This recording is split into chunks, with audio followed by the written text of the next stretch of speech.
আপনারা কে? হরিদাস পাল, তাদের জন্য রাস্তা আটকানো হবে? আমরা নাকি হরিদাস পাল? এই কথা ঠিক না ভুল জোরে বল না।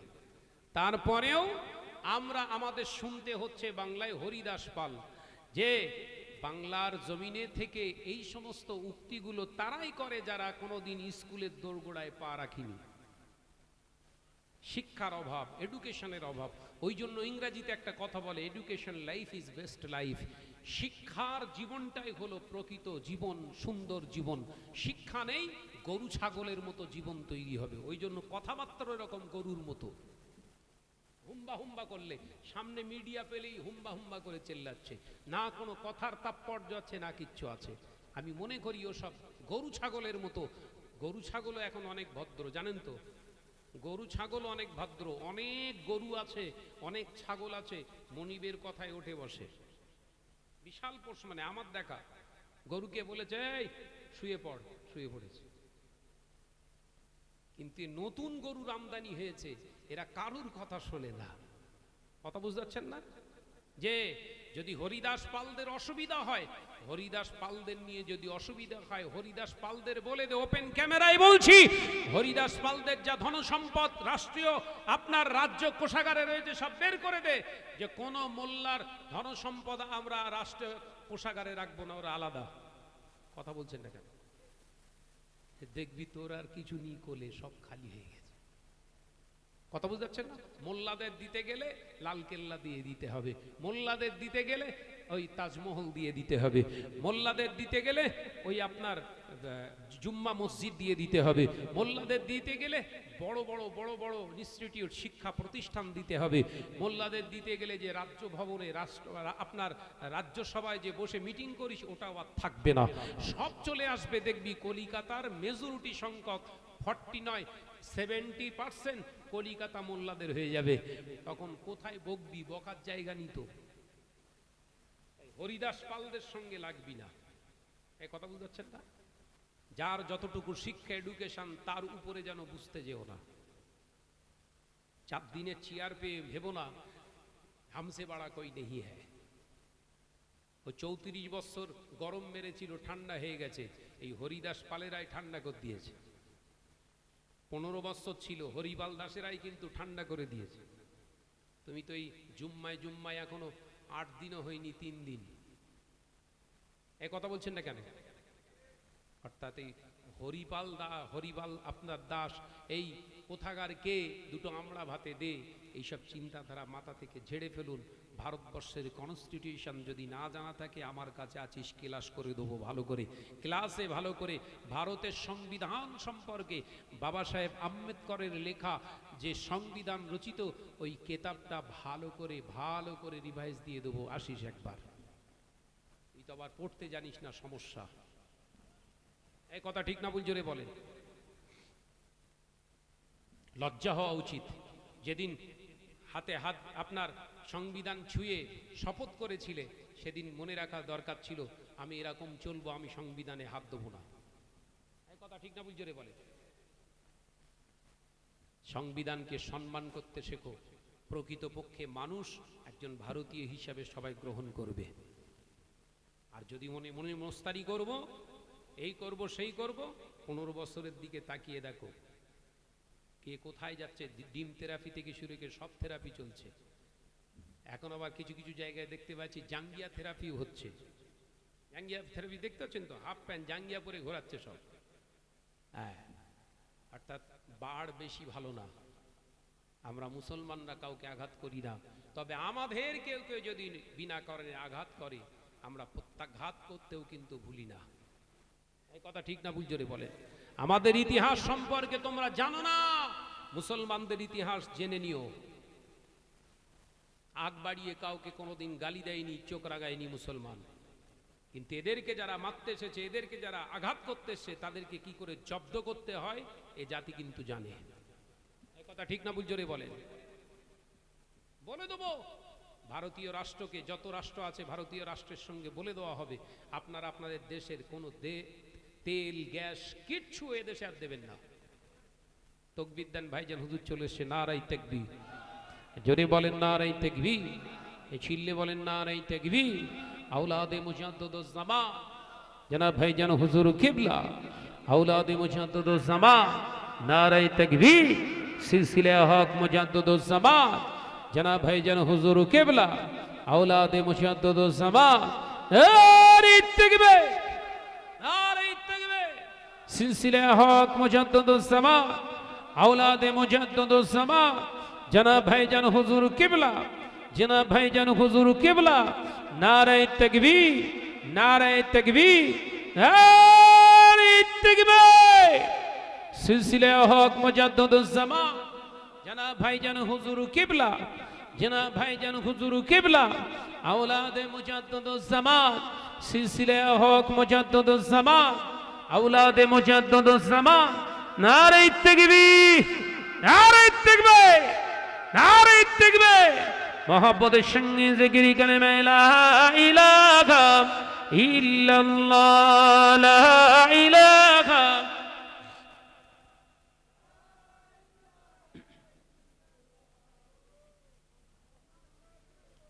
একটু আওয়াজ দেন কালিমা লা ইলাহা ইল্লাল্লাহ লা ইলাহা ইল্লাল্লাহ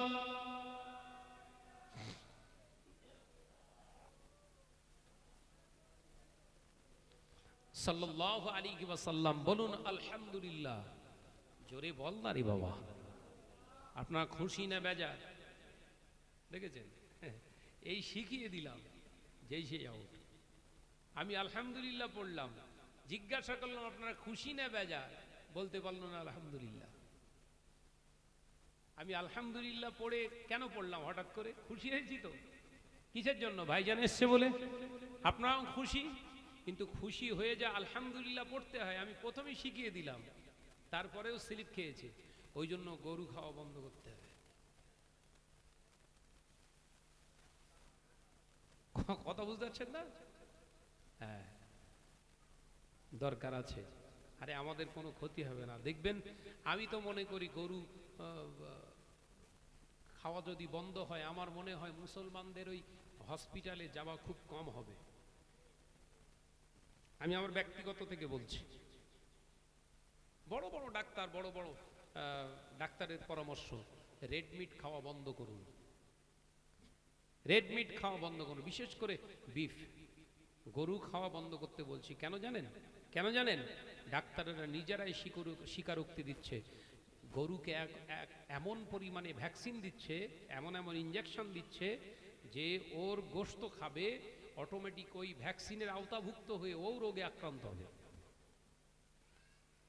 আমরা যদি না খাই মরে যাব নাকি জোরে বল না রে বাবা বরঞ্চ আরো সুস্থ রাখবে আল্লাহ কারণ হাদিস পাকে এসেছে আল্লাহ রাসূল বলেছেন তোমরা গোশত কম খাবে দুধ বেশি খাবে দুধেতে শেফা আর গোশতে বিমার কার কথা নবী পাক সাল্লাল্লাহু আলাইহি ওয়াসাল্লাম বলেছেন গোশত কম খাও দুধ বেশি খাবেন আমাদের দরকার নেই যে তার রেজাল্ট তো পেলেন হাতে হাতে কুরবানিতে মুসলমানদের ক্ষতি হয়েছে না লাভ হয়েছে এবার জোরে বল না রে ভাই ওই লাভটা সব সময়ের জন্য হবে একটু মাথা ঠান্ডা করে চলে আমাদের কিছু হারানোর নেই সবসময় মাথায় রাখবেন মুসলমানের দুনিয়ায় কোনো হারানোর নেই অর্থাৎ লস নেই মুসলমানের কিছু লস নেই মুসলমান দুনিয়াতেও ফায়দা পাবে আখিরাতেও ফায়দা পাবে বলুন সুবহানাল্লাহ এই জোরে হবে না কারণ আল্লাহ নিজে শিখিয়ে দিয়েছে হাবিবকে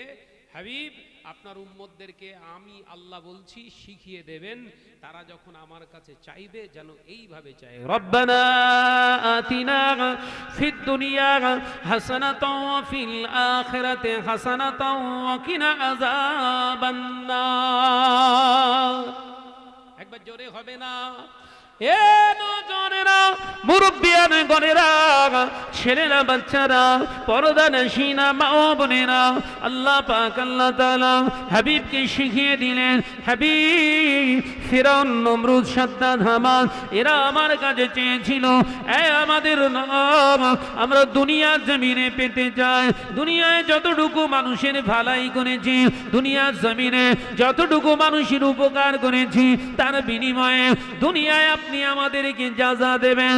আমি আল্লাহ তাদের যাজা দিয়েছি, কারোর রাজ্য দান করেছি, কারোর রাষ্ট্র দান করেছি, আমি আল্লাহ দুনিয়ার সম্মান দিয়েছি। আমার হাবিব আপনার উম্মতিরা যেন ওই ফিরআউন নমরুদ হামানের মতো দোয়া না চায়। আমি আল্লাহর কাছে যখন চাইবে, আমি আল্লাহর কাছে যখন দোয়া চাইবে, রব্বানা আমাদের রব, আমাদের প্রভু, আতিনা তোমার কাছে চাইছি ফিদ দুনিয়া হাসানা, আমি আল্লাহ পাক রব্বুল আলামিনের কাছে চাইছি আমাদের রব আপনি আমাকে দান করুন দুনিয়া জমিনের ভালায়, দুনিয়া জমিনের ভালায় আপনি আমাকে দান করুন।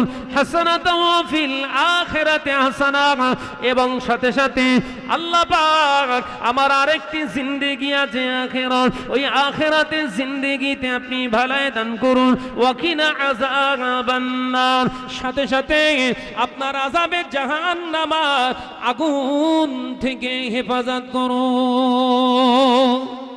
একবার জোরে হবে না? তাহলে মুসলমানের লস আছে কিছু? এই জোরে বলেন।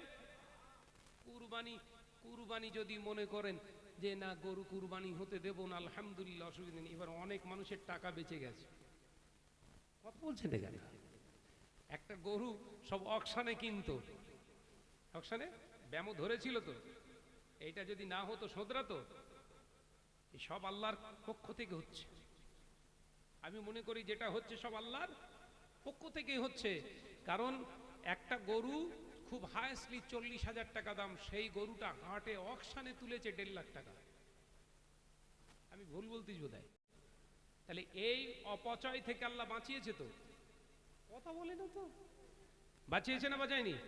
আল্লাহ বলছে যা 30,000-এর ভেতরে কমপ্লিট কর, এবছরটা দিয়ে দেখ কিরকম আরাম, আর কষ্টও কম। মাশাআল্লাহ। কথা বলছেন এখানে?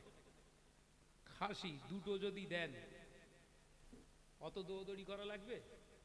এলাকার মানুষদের একটু একটু দিলিয়ে নাও। কথা বলছেন চুপ করে, খাওয়া বন্ধ হয়ে যাবে তো নাকি? হ্যাঁ, যে সব স্বাভাবিক হয়ে যাবে রে বাপ। এগুলো জাস্ট একটুখানি আমার গা ডোলে টেলে দেখছে আমরা কিরকম। এই কথা বুঝাচ্ছেন? নাড়া দিয়ে দেখছে এখানকার মুসলমান কিরকম। কথা বুঝাচ্ছেন না? কিন্তু তারা জানে না, এদের ইতিহাস পড়ে না, এরা ঘাপটি মেরে বসে থাকা জাত। কথা বলছেন না কেন? হযরতে ওমরের কথা ওদের জানা নাই। আল্লাহ নবী সাহাবী হযরত ওমর রাদিয়াল্লাহু তাআলা আনহু যখন ইহুদিদের কাছে এসেছিলেন, বাইতুল মুকাদ্দাসে যখন এসেছিলেন, হযরতে ওমর রাদিয়াল্লাহু তাআলা আনহু নিজের চাকরটাকে, উট চালকটাকে নিজের উটের পিঠের দিয়ে নিজে উটের লাগাম ধরে টেনে টেনে আর বাইতুল মুকাদ্দাসে জেরুজালেমে এসেছিলেন। সমস্ত ইহুদিরা মনে করেছিল এই হলো, এই উটের পিঠে সাওয়ার হয়ে আসে, এই হলো আমিরুল মুমিনিন, মুসলমানদের খলিফা ওমর, এই হলো ওমর। ওই উটের চালককে ওমর ভেবে সবাই আদর করতে লাগলেন, ইহুদিরা সবাই সম্মান করতে লাগলেন। হযরতে ওমর একটা গাছের, খাজুর গাছের নিচে বসে চুপটি মেরে বসে রইলেন। আল্লাহ নবী সাহাবী হযরতে খালিদ বিন ওয়ালিদ রাদিয়াল্লাহু তাআলা আনহু দূর থেকে ওমরকে দেখতে পেলেন। খলিফা ওমরের কাছে ছুটে গিয়ে সালাম দিলেন। হযরত ওমর বললেন, ও ভাই খালিদ বিন ওয়ালিদ, দেখো কাণ্ড, আমার উট চালককে তারা ওমর ভেবে, আমি ভেবে তারা আদর করছে, অথচ তারা খবর রাখে না মুসলমানদের খলিফা ধুলো বালির উপরে বসে থাকে। একবার জোরে হবে না? অর্থাৎ এদের সঙ্গে লাগা মুশকিল আছে। কথা বুঝতে পারছেন না? হযরতে ওমর খাজুর গাছে হেলান দিয়ে চুপ করে বসে আছে। হযরতে খালিদ বিন ওয়ালিদ এসে হাতে হাত দিয়ে বলছে, আপনি এখানে বসে আছেন, শিগগিরই চলেন, গা ঘেমে গেছে, সমস্ত জামা কাপড় আপনার নোংরা হয়ে আছে ঘামে, আর আপনি এখানে বসে আছেন। ওরা সেই আপনার উট চালককে নিয়ে সব খলিফা বলতে বলতে ইহুদিরা নিয়ে চলে যাচ্ছে। হযরতে ওমর বললেন, হাকিকাতে মুসলমান মুসলমানকে চেনে। একবার জোরে বলুন, একবার জোরে হবে না? ইহুদি জাতিরা কখনো মুসলমানদের চেনে না, বেদিন বেঈমান মুশরিক কখনো মুসলমানদের চেনে না, মুসলমানদের চেনে মুসলমানে। একবার জোরে বলুন।